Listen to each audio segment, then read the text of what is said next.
Hi, this is Tom Werman, and you are listening to the Nothing Shocking podcast.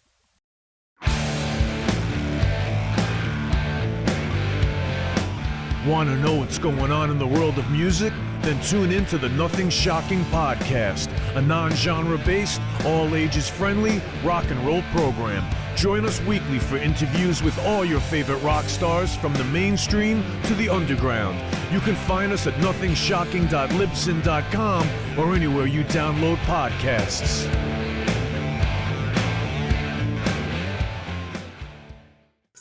We're putting the band back together. The numbers all go to 11. I'm talking about bands that rock. Led Zeppelin. What about Sabbath? AC/DC. Motorhead. Does that mean it's louder? Is it any louder? Well, it's one louder, isn't it? We're not worthy! We're not worthy! Why don't you just make 10 louder and make 10 be the top number and make that a little louder? These go to 11. I get up off the ground and raise my head. Days like this, think I should be dead. One for Satan, two for me. Let's cheat the devil, it's fun, don't you agree? Welcome to the Nothing Shocking podcast. I'm your co-host, Jeff Untied, and with me in Dogbowl Studios is Coach Nez. You can find the Nothing Shocking podcast on Libsyn or any podcatchers. Like our Facebook page or follow us on Twitter at NoShockPod. You can also find the Nothing Shocking podcast on Rock Rage Radio every Sunday morning at 7 a.m. Central Time. Our sponsor is Ragged Records, located in downtown Rock Island, Illinois, and downtown Davenport, Iowa. We'd like to thank the Hong Kong Sleepover for allowing us to use their music for our intro and bumper ending. Tonight's guest is Tom Werman, record producer. Yeah, promoting his new book. What's it called? Turn It Up, Making Hit Records in the Glory Days of Rock and Metal. Yeah, it gives us the lowdown on the creation of this new book and the writing process for it. Looking through the listing of the names of who he's worked with and stuff, it's like, albums. I remember, sitting on the bed reading the liner notes from age 12 to 18. It's just amazing. Yeah, Cheap Trick, Motley Crue, Ted Nugent, and many, many more. All right. Let's get to it. Good night. Good night.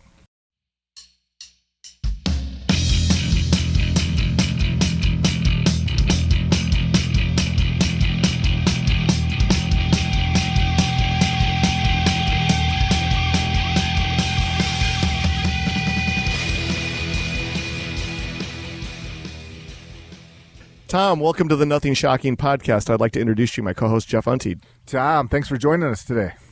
Okay. Thank you for having me here. We are we're so excited to have you. So let's get right into it. November 21st, your autobiography, Turn It Up, My Time Making Hit Records in the Glory Days of Rock Music, will be released. Can you give our listeners an insight about the ins and outs of writing this book? Well, I decided to write a book a few years ago, actually. When I came across a really critical review of me personally, not of my records. And I decided that it was unfair, and I contacted the editor of the blog and said, can I write a rebuttal? She said, we'd love that. So I wrote the rebuttal. I fairly eviscerated the son of a gun who wrote it. And the editor said, this was very good. Our readers liked it. Would you write more for us? Okay. So I wrote 18 episodes for them, 18 different weeks. And by the time I was finished, it started in the beginning and it told how I got into the business, went into the wrong business initially, and then got into the music business. And it became the model for the book. So I fattened it up and I, fleshed it out, and then I would continue to write, for 10 or 15 minutes at a time. And I would fit these new pieces of writing into the 18 episodes at the right spot. And it began to take shape and became chronological. And it's not really an autobiography. It's autobiographical in terms of how I grew up with music and got into the music business, but then it's pretty informative. I relate a lot of stories about people I met and how we found acts, monetized acts, promoted acts, and created, the music. And I go into what a record producer does, which is a deep, mysterious topic that hardly anybody knows what a record producer does, Right. and how we made records. I mean, step by step in the days of analog magnetic tape. There's a lot of information in there, a lot of information that people who have gotten advanced copies and don't know very much about the recording technology, they love it because it's written kind of for the layman. It is not overly technical. So beyond that, I noticed this rapidly increasing curiosity about music from the 70s and 80s, which I consider the core of the classic rock era. So I saw people of all ages becoming very familiar with music from that period. And I did one podcast. I started getting requests for more podcasts, and I thought that was interesting too, because we're talking 15 years after I left. Yeah, exactly. And I did one podcast about the making of Shout at the Devil, and it got 150,000 hits. Wow. Yeah, and I said, whoa, wait, something's going on out there. So I started to actually put it together as if it were a book, and I didn't really have high hopes for it. I'm not an author, and I got really lucky. I had about 10 rejections from agents, literary agents, Yeah. and then and one of them said, "I don't do this, but try this guy." So I tried that guy, and literally 10 minutes after I emailed him, he emailed back and said, "This is right up my alley."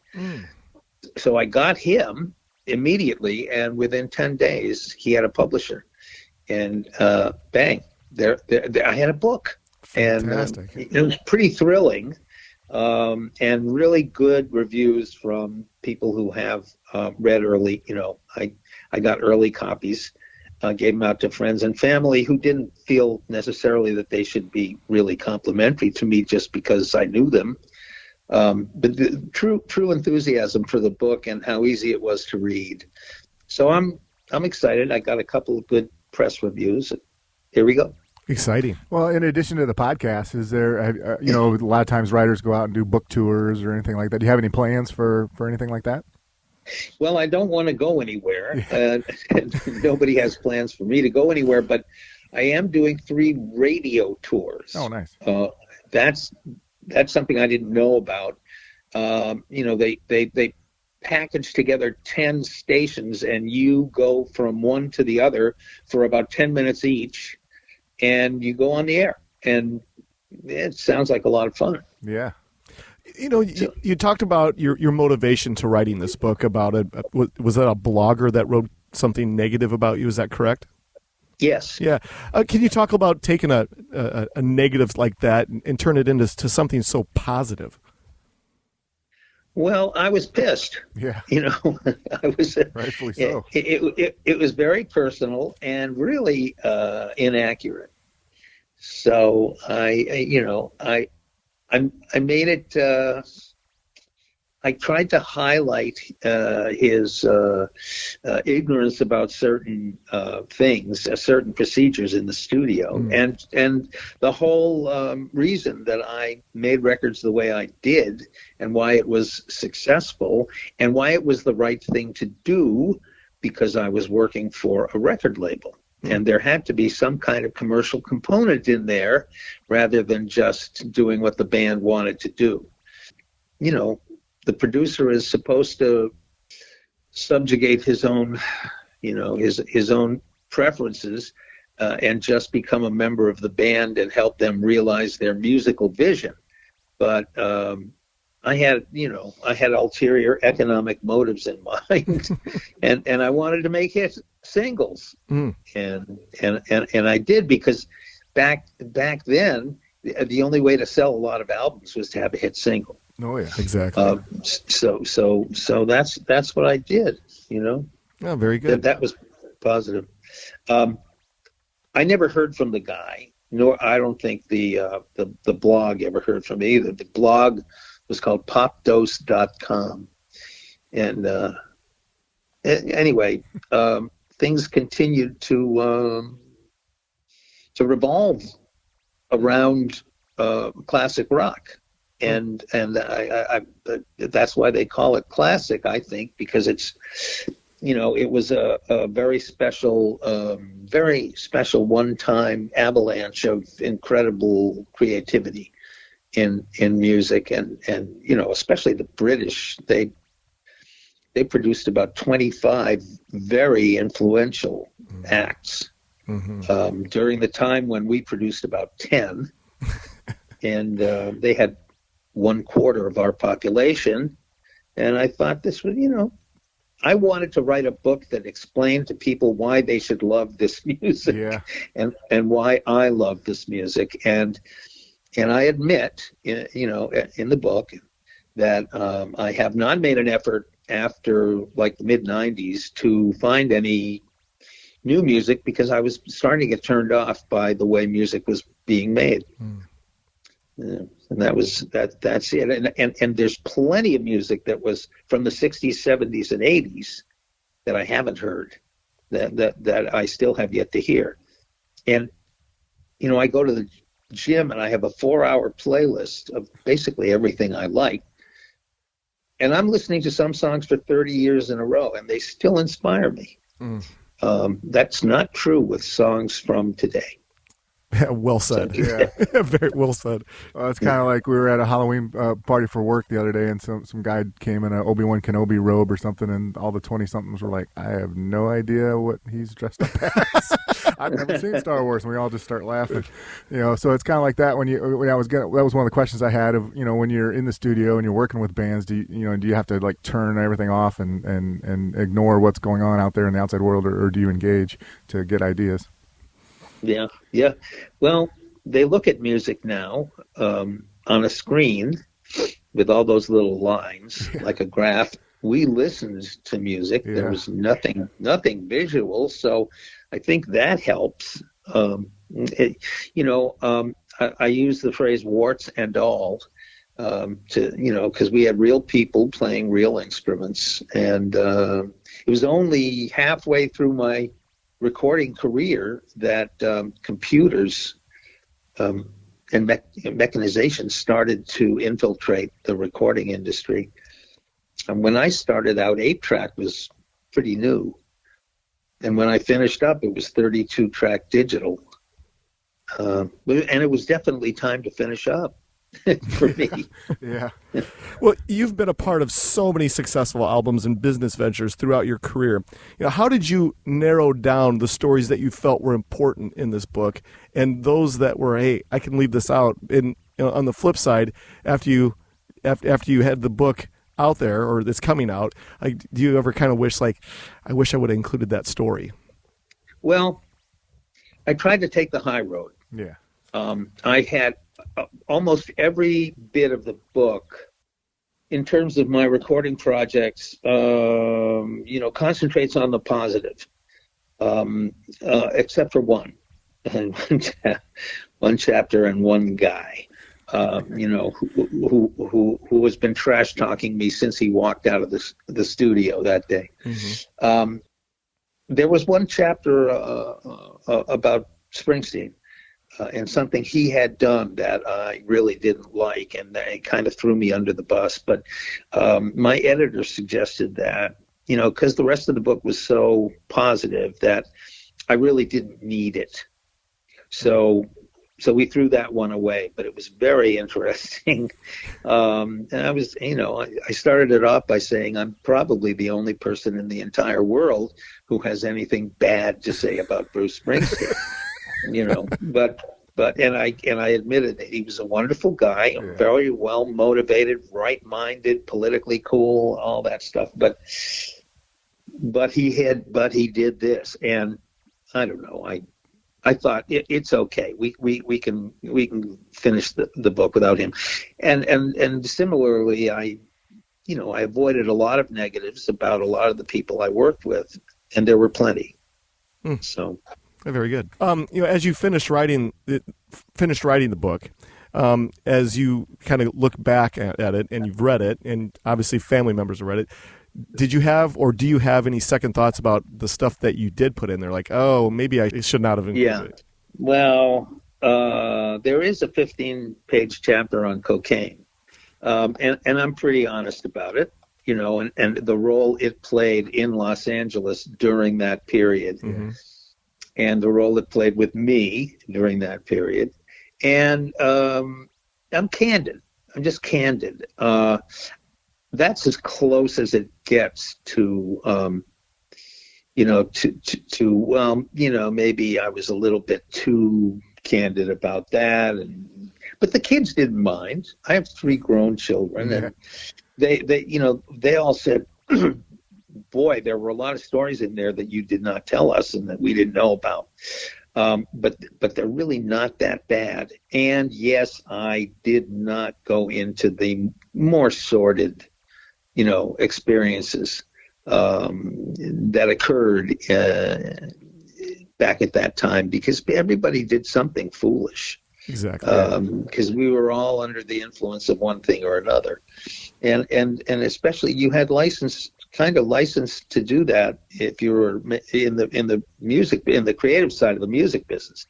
I mean, if there wasn't some outrageous behavior, there's probably something wrong with your whole approach.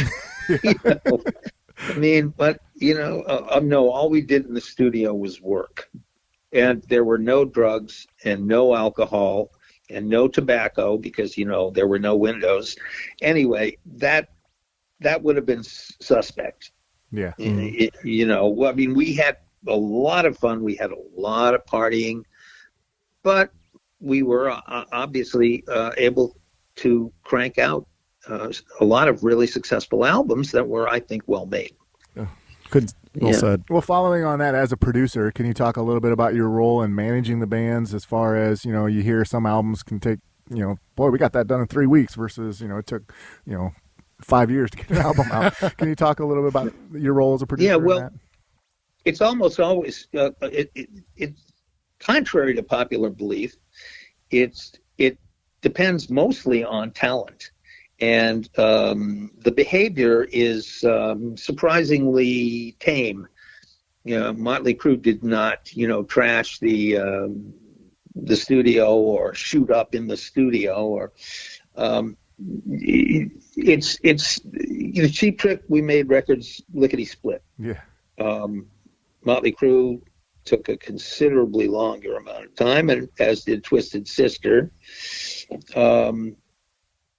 Some of them just, and Ted Nugent was really quick, because he knew every note of every instrument that it was all arranged in his head when he walked into the studio. Awesome. Musically, his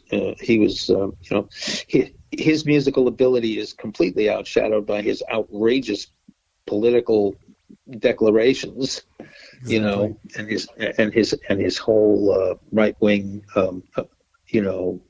persona. Mm-hmm. Anyway, there wasn't much about managing. I mean, sometimes people would not come in on time. Sometimes they'd come in and wouldn't be in shape to do what I wanted them to do. Vince Neil used to party a lot. He would come in, he would be on time, he would put his time in front of the mic, and occasionally we'd only manage a few good lines in a whole afternoon. Meanwhile, Robin Zander would complete 2 lead vocals and double both of them and harmonize in the backing choruses in one afternoon. So, we once had to we did Dream Police in 30 days, which seems like a long time now, but it used to take 2 months to do a record on average. Yeah. And we had to, because we had a deadline. So from setup to mastering, like the first day you walk into the studio to the last day you walk out was 30 days. And then it sat on the shelf for 8 months. while Budokan sold like hotcakes. So that was that. Well, during your time working as a producer, you worked with Jason Ringenberg of Jason and the Scorchers on the Still Standing album. And I know you said that, you don't really remember a whole lot about that album, but he was born in Kewanee, Illinois, which is about 40 minutes away from us. Can you kind of take us back from what you do remember working with Jason? And, can you tell us a little bit more about the ins and outs of working with him and his band? It was a great band. And it was a smart band. And it was a funny band. And I liked their songs, and I liked working with them. There was nothing negative at all. And, those are the things that actually stand out, which may explain why I don't remember that much. It was an uneventful project, and I can't even remember where it was done. We did it somewhere in the South. Mm-hmm. I don't know if you remember. I do not. But I particularly enjoyed, and I can, his name's on the tip of my tongue, the guitar player. Very funny guy, very affable. There are some bands that you just really enjoy, and that was one of them. I thought there were a couple of songs on there that I thought really had a good chance. I don't remember exactly what year that was, but it was later. I think it was after the hair bands, and I considered that album to be an upscale kind of record. The music was on a higher level than most of the music I'd been dealing with before that, and different for me. Occasionally I'd have the opportunity to do an album that just wasn't headbanging, and I enjoyed that, and it broadened my the scope of my creativity, whatever there was of it. But yeah, the Scorchers, it was damn good. It was damn good, and I don't recall that it had any particular kind of success. Maybe a cult. I don't know. You probably you know more than I do. They were an underground following, cow punk band with an underground following, alternative rock, I would say, right? Yeah. Very good. Jeff, go ahead. Well, yeah, kind of now that we got you going down that memory lane, one of the things I like doing is when we're looking through some of these albums, I'm looking through the who's list of who you worked with, and it's all my, every album I listened to from age 12 to 18. And but there was one in there that kind of I had not been familiar with, and so I when I was researching them, I'm like, oh, well, it says these guys are from Fort Dodge, Iowa, which is not too far from our hometown. And 1981, the Hawks. So that's more of a pop vein. So you're known, for the 80s hair metal and that kind of thing. But can you talk a little bit about working with a pop band from the Midwest? Yeah, I am a pop guy. I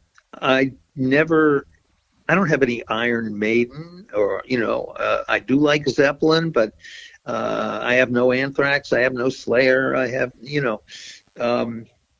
I am a pop guy. I love pop music. I like especially what you might consider power pop. Yeah. Which is how I categorize Cheap Trick as power pop. They wouldn't like that. They think they're hard rock. And every band wants to be hard rock. My friend Greg Geller, he found this band, don't know where, and here they are in the center of Iowa on a farm, a soybean farm. And I don't know how, but the main guy, and of course I can't remember his name either, he got Vincent Van Hoff to come out and convert their one of the buildings there, a small building, to a state-of-the-art recording studio. Yeah. And so I traveled out there, and my engineer and I stayed nearby, and we made this great album, and it sounded, it had a lot of Beatle influence in it. It was still distinctive and very commercial. Yeah. And I really liked it. I really liked it. And what's it called? There's a song about mutiny, the Admiral's Mutiny. Yes. And there are some great ones in there. Some super pop, like Right Away, but a really good band, and really serious musicians, and very nice guys. I mean, real Midwestern hospitality. And I remember that it was Kirk, his first name, and he's the guy who lived there, and his family lived there, and the studio was right out back. And his mother invited me and my engineer for dinner. And so we all had dinner there, and she made this really, really crusty fried chicken with, I remember, a big bowl of mashed potatoes that was passed around. And she had hollowed out the middle, and it was full of melted butter. Oh, man, I'm getting hungry. And that is my kind of food. And boy, I will never forget that meal. It was the quintessential Middle American meal, and man, it was good. Yeah, we had a great, we had a great time out there. And then I delivered the record, and it was for Columbia, so I wasn't very connected to the promotional effort. But again, there are several records I made with bands, some with bands I signed, that I feel were not properly promoted. And I don't blame the label for all of my stiffs, but for the producers and for Mother's Finest and for the Hawks, and probably for Jason. I do. I do blame them, because I think the music was very good and certainly worthy of exposure, wide exposure. Very well said. Yeah, as far as body of work goes, of all the oodles of albums that you produced, do you have an album that you say, this was my favorite, this was the chalice for me? And then do you have one that you wish you had a redo on? The redo. No, I don't really have too many albums that I regret. I think we might have. First of all, I think the favorites in terms of my input were Heaven Tonight and Dream Police. Yeah. Those I can listen to a lot of Cheap Trick. They were very special. Maybe the Blue Oyster Cult record, Mirrors. I think we could have used some different material on there. There were and maybe Theater of Pain, Motley Crue. I think there were two. There were two songs, and it mostly had to do with the song choices, not the quality of the work. But if you let me file through the entire collection, I'd find some others that I thought could, benefit from reworking or improvement. But generally, I'm really happy with almost everything I did. Well, fair enough. Very good. Well, I mean, you're mostly known for the production side, but you're also an A&R man when you started out. Signing some of the some other major hits. Can you talk a little bit about the ones that got away? Oh yeah, well, I had signed REO Speedwagon a couple of months after I got to Epic Records, and over the next 4 years, I tried to sign Kiss, Leonard Skinner, and Rush. Yeah. And my boss passed on all of them. I would have been king of the world if he hadn't. But Kiss, I signed a band called Wicked Lester. This is all in the book. Yeah. And I signed a band called Wicked Lester, and they were a super pop, sugary band. And they were recording down at Hendrix's studio, Electric Lady, down in the Village. Yeah. So I went down there for a few nights, and then I decided to sign them. We signed them and finished the album. It was a master purchase, which means it was almost done, and then we paid for the rest of it. And before we could release it, the band broke up. So no band to support the record, you don't release it. We put it on the shelf, And they called me a few weeks later and said, we have a new outfit. We have a 3-piece. Come on down and see us, please. So I took my boss down there, and they were a 3-piece. They had bass, and they did a quick set for us. It was very strong. They were in spandex and whiteface, and they, we finished. We walked back down to the sidewalk, and he said, "What the was that?" and so I said, "Oh, I guess he doesn't get it." And the deal is that at that time, I had no authority, no power, no leverage, no influence. I was just a member of the A&R staff. So I think probably before Kiss exploded, I tried Rush. I got a demo from their manager, and I liked it a lot. I traveled up to Toronto, and he met me. We went out to dinner, and then he took me to this high school in a suburb called Mississauga, and we saw Rush. I loved him. I went back home, and I said, "This is it. We got this. It's special. It's different. It's upscale. It's a little cerebral, and they're really good at their instruments." And they wanted $75,000 advance for 2 albums, firm. They would have given us 2 albums. All they wanted was $75,000, which at that time was much more than it is today, and it was outside of the CBS guidelines. CBS was a public company and beholden to its stockholders, and they said, "No, we can't do that." So Cliff Bernstein signed them down the street at Mercury, I guess. and there was one more, which was Skinner. Alan Walden came up, and Phil Walden managed the Allmans, and this was his younger brother.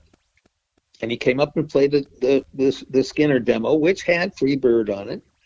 And I still have a CD of that demo. I made it into a CD. I went down to see them in Macon, Georgia. Loved them. It was the whole guitar, three guitar, multiple guitar attack was new. Yeah. It wasn't something you heard in the North. I mean, these were rough guys who played delicate melodies in harmony. Yeah. And it was really cool. I went back to New York, wrote a memo, and I said, "You got to come and see this band." Same guy comes down. We see the band at the Exit Inn in Nashville, and after the show, we're walking across the parking lot, and he turns to me and he says, "Good band, no songs." Oh. And that was that. So I that was the third one I lost. Then that boss left, and he went somewhere else. And I think he might have gone over to Columbia. But I had a new boss who came up from Columbia, Columbia Records. Mm-hmm. And he said, "Werman, what have you been doing here for the last 5 years?" And I told him the story. And he said, "Wow, is there maybe somebody you're interested in now?" And I said, "Well, actually, I think I'd like to sign Ted Nugent." And nobody knew anything about Ted Nugent except the Amboy Dukes and one song. So I'd seen Ted and in a very small venue out in Chicago, and I took him back to the Lansing, Michigan Ice Arena, where he had a slot. We got him a slot to open up for Aerosmith. Nice. And it was a Friday night, and a lot of shit kickers in there, and a lot of it was all denim and motorcycle boots and long hair. Mm-hmm. And it was a great show. And so Steve, my boss, agreed to sign him there. And so and Aerosmith's manager happened to be there, and he wanted to buy the management contract. So bang, it was that was great, and then that's when I went into the studio. Wow. And that was my first co-production experience, and and then it was off to the races. Yeah, that's awesome. Well, I want to kind of switch gears on you. Talk a little bit more about at-home recording technology. We're seeing artists now that are releasing material that really shouldn't be releasing material because they have this technology at home that's making them an artist by pressing a button on their laptop. For you, the producer, is that good for the music industry, or is that a detrimental type of a product, I guess, for the industry? Yeah, I don't like perfection. There are no sharps and flats. There's no faster or slower in the tempo. There's nothing. And usually they'll select one snare hit and make it all the snare hits. It doesn't have an enduring effect on you. I'm always moved one way or another, or not at all, but frequently one way or another by any song. It either pumps you up or it makes you cry, or there's an emotional effect. I don't find that now, but I'm also 78. And I think a lot of people are kind of emotionally not equipped to embrace new music after they're about 40. You are supremely equipped to embrace new music as a teenager for some reason. As Paul Simon once said in a song, every generation throws a hero up the pop charts. Yeah. And that's true. But it's not the generation. It's not like the people who are in their 30s. It's the young people, go to concerts. Well, now everybody goes to concerts, but very good. With the kind of a downturn a little bit in rock and roll and stuff like that, do you think we'll ever see a resurgence of rock back into the mainstream? I don't think so. No, no. It's a technological thing. I don't know. Music will be nothing like we know it today. In 50 years. I mean, it was 50 years ago. Yeah. The Beatles are 60 years old at this point. In another 60 years, it'll be beyond electronic. I'm not sure. I like some electronic music, and I'm sure there's a lot more out there. I love the Prodigy. There's a pre-2000 album they did called "The Fat of the Land," and it's all computerized and all pretty much sounds that you've never heard before, and it's great. But it too by nature is perfect, but it worked for me. And there's a lot of house music and a lot of stuff you hear at raves.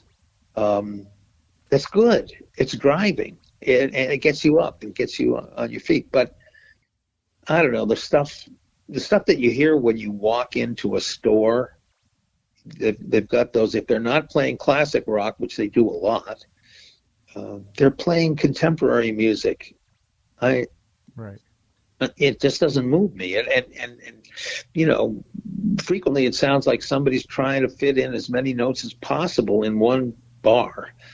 In one musical bar, and it kind of sounds like wailing. Yeah. So I'm channeling my parents. You call that music? Yeah. I'm finding myself doing the same thing with my son's music too. I said I would never do that. Well, that's another. There's a story about the beginning of the end for me in the book. Not a story, but I just relate how I was leaving one day for the studio, and I heard the Beastie Boys coming from my 15-year-old daughter's room. And I stopped and I said, "Jules, how can you listen to that? It sounds like it was recorded in like 15 minutes. And she nodded her head and said, "Yeah, that's it." And I said, "Oh no," to myself. I said, "Now everything I know is wrong." Because, I used to strive for perfection. I thought the only way to get power of any kind out of music was to have it be neat. Yeah. not sloppy. The only band that was sloppy, I think, that was huge, was the Stones. Yeah.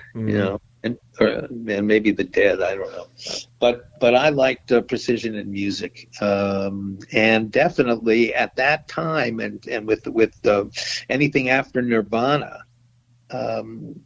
precision in music was not admired or desired. Right. They wanted imprecision at one point, and it's like, that sounds too good, because it was a backlash against corporate rock, and I was corporate rock. I really want to switch gears on you now here. So in 2002, you and your wife opened a luxury bed and breakfast in in Lenox, Massachusetts. We have New Lenox, Illinois here. Sorry. Yeah, right. Can you talk a little bit more about the transition from the music industry going into the hospitality industry? Yeah. Well, I don't know how to do too many things really well, but I'm pretty obsessed with my immediate environment. So I'm good at neatening things up and getting a bunch of different items together and putting them together and presenting them to people, which is what a record producer does.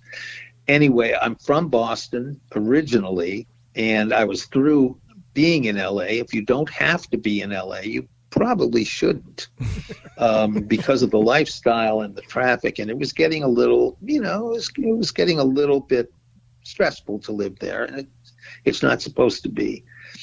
And I was whining about the lack of really good projects, and I knew the writing was on the wall. I was coming to an end. I played a lot of golf, and my golf buddy, who was also the writer of Like a Virgin and many other hits, he heard me whining, and he said, I have a book for you. And he gave me a book called Who Moved My Cheese? Yeah. And I read it in honest to God, one sitting, and I slapped my forehead like the old ad that said, oh my God, I could have had a V8. And I said, I've got to get out of here. I've got to, I can't stamp my foot and sit here and curse the people who affected this change that I can't seem to fit into anymore. And I have to reinvent myself. So 2 weeks later, I was here in New England looking at, I'd called a bunch of realtors, and I looked in 7 different towns, and just by accident, I was driving down this one street in Lenox, and I saw this magical property. And it was a farm, a gentleman's farm on 10 acres, and it was for sale. Luckily saw the little sign at the end of the driveway, and beyond that, it happened to have a special permit in a residential zone to be a bed and breakfast. Mm-hmm. And so I went home, and I said, you got to come out and see this. I called my wife. I said, I found it. She said, I have to see it. It was 7/10 of a mile from Tanglewood. Tanglewood is about 120-acre paradise, which is the summer home of the Boston Symphony Orchestra. Okay, nice. And they also have pop concerts in September and June. In July and August, the BSO and major guests, musical guests come. And, all the great violinists and opera singers and piano players, all the world's best. They come here and they play with the Boston Symphony, which is about 120 musicians and one of the best orchestras in the world. Nice. And it's heaven. You go down there, and the lawn accommodates 15,000, and the covered shed about 3,000. And it's you can hear a pin drop. Anyway, it's heaven. You spend all of Sunday afternoon there. Anyway, you could walk there in 12 minutes nice. from where we are. And I found it in February, and we were living there in July. We moved right out of LA pretty quickly, and we renovated for a year and opened a year later. Our first guest was Linda Ronstadt. Oh wow! Because she was playing at Tanglewood, and on July 4th weekend, and I called up her producer and manager, whom I knew, who had worked with me at Epic, and I said, "Stay here, please stay with us." and so they did, and we went over there. We got passes for the green room and everything. So that was great. We were open. Took us about 3 years to build, to turn a profit. Mm-hmm. And then all I wanted was a place to maintain itself, to pay for itself. And then we were there for 20 years total. And it was heaven. It was the best. I never felt like I was in service. We had a bunch of very interesting guests. Some celebrities, some musicians, and it was an upscale. I put everything I could in the suites. They were all 3-room suites. They all had the latest in technology. We had the internet, which was very unusual in 2000 for a bed and breakfast to have. Yeah. Big screen TVs, Bose wave radios, which were the big deal then. Mm-hmm. A full cooked to order breakfast, and I made really good breakfasts, and wine and cheese on the patio in the afternoon or in the living room in the winter with a fire, and we built a name and we got a couple of awards, and it was wonderful. But then I'd had it, and that was 3 years ago, and we sold it. And we liked the neighborhood so much we moved up the street, and that's where we are now. Oh, nice. And fully retired and pretty happy. Oh, so cool. Well, we are running out of our allotted time for this evening, or this afternoon, or whatever you want to call it. Got one last question for you. The mystery of rock and roll. There's no longer a mystery anymore with the internet and the social medias and everything. There's no secret. For you, as the professional that you are and the fan, what do you prefer? The mystery and mystique of rock and roll that's no longer there, or this new age of accessibility? Because if we didn't have the internet, we wouldn't be doing this with you today. Yeah. Well, I'm not sure what the real answer is to that in terms of which one is better or more satisfying, but I think it's a personal decision. I am I call myself a technoramus, which is a combination of technology and ignoramus, and I'm extremely incapable of dealing with technology. I resent it. I'm a Luddite. It has slowed me down. My kids get very impatient when they have to help me, and Dad, it's intuitive. Well, I don't. I hate that word intuitive because it's not for me. So I think. And of course I was very young and impressionable, and starting to smoke weed in the 60s. Yeah. I loved it back then. I am not conversant with social media. I don't know how to tweet. I know how to type, but I don't know if anybody ever sees my replies. I'm on Facebook once in a while. I know very few young people are anymore. Mm-hmm. I don't do TikTok. I have no idea what it is. I like Instagram, but and LinkedIn is a bother. I can't do it. So I'm a paper and pencil guy. I still have one landline. So I think I'd have to go for the former rather than the current. Fair enough. Yeah. So we're out of our allotted time. Is there anything that we left off that you would like to plug or promote? No, the book called Turn It Up I've had really good reviews, nice compliments on it, and I think people say they started to read it and then they continued and they really enjoyed it, and especially learning how it all worked back then. It's an era. It's a finite era. It's over, and I'm trying to memorialize it. Yeah, that's it. Yeah, very good. Well, we're about, I guess, maybe a week away from releasing this. So when Jeff gets it all, when Jeff gets it all cleaned up, we'll get this to your PR person immediately. Sound good? Yeah. Fantastic. Tom, thank you so much. It was an honor. Yeah, I really want to thank you for coming on. Hey, well, very pleasant and very substantive. It was good. It was good. Thanks again. Thank you. We'll be in touch in about a week. Thank you. Okay. All right. Bye-bye. Take care. Bye. Bye.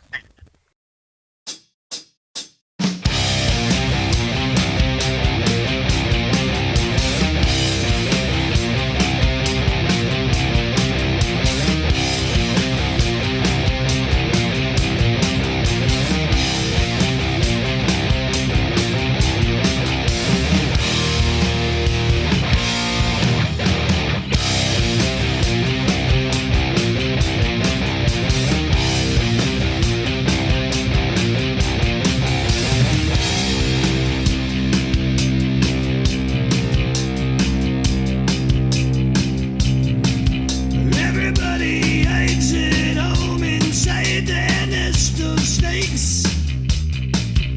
Everybody grinds the stone and makes their own mistakes. Hide in the headlights, fight the grip of fear. You can make your dreams come true, but you just can't do it here.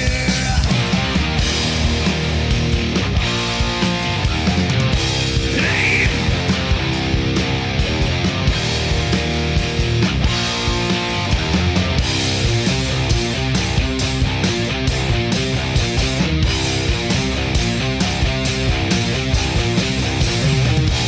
Everybody eyes the gun and screams inside their head.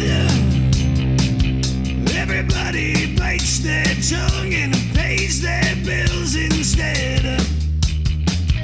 Hide in the spotlights, fight the grip of death. You can have the air you need, but you best not take one breath.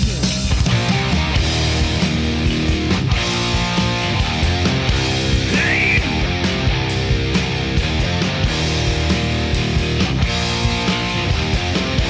Roll the dice.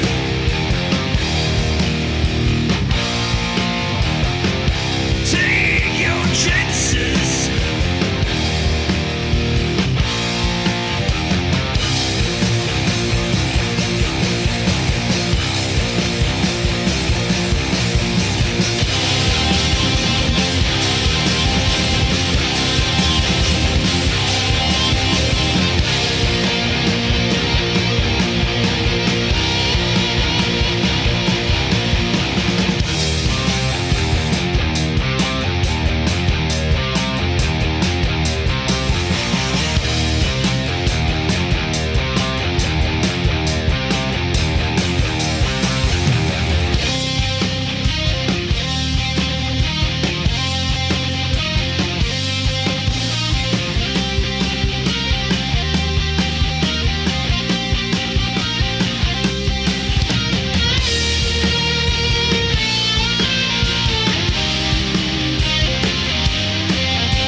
Everybody knows the game is fixed, there is no prize.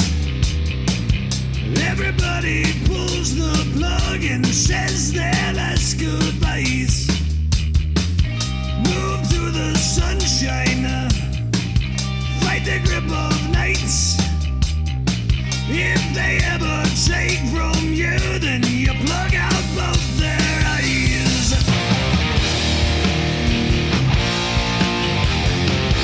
Hey!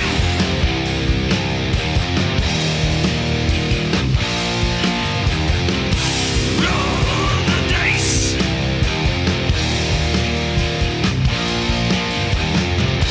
Take your chances.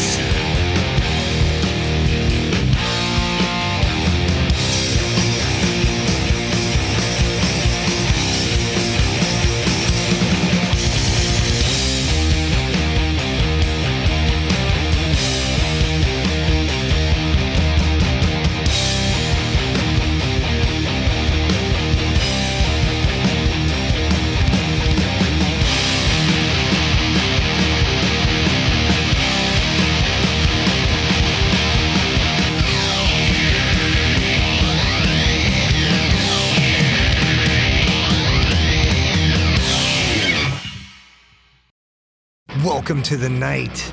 You think you know Night Demon? Then the Night Demon Heavy Metal Podcast is for you. Step into the darkness as we peel back the curtain to give you an unprecedented, all-access look into the mind and the heart of the demon. We're talking band history, song analysis, studio anecdotes, stories from the road. It's everything a diehard Night Demon fan could want and more. This is the only place to learn the inside scoop, the deep dive trivia, the untold tales from the band members themselves and those closest to the Night Demon story. Need more? The sacred Night Demon Crypt will be pried open to reveal demo recordings that have never before seen the light of day, all with in-depth commentary by the band and the people who were there for the writing and recording process. This is a gold mine, a treasure trove of all things Night Demon.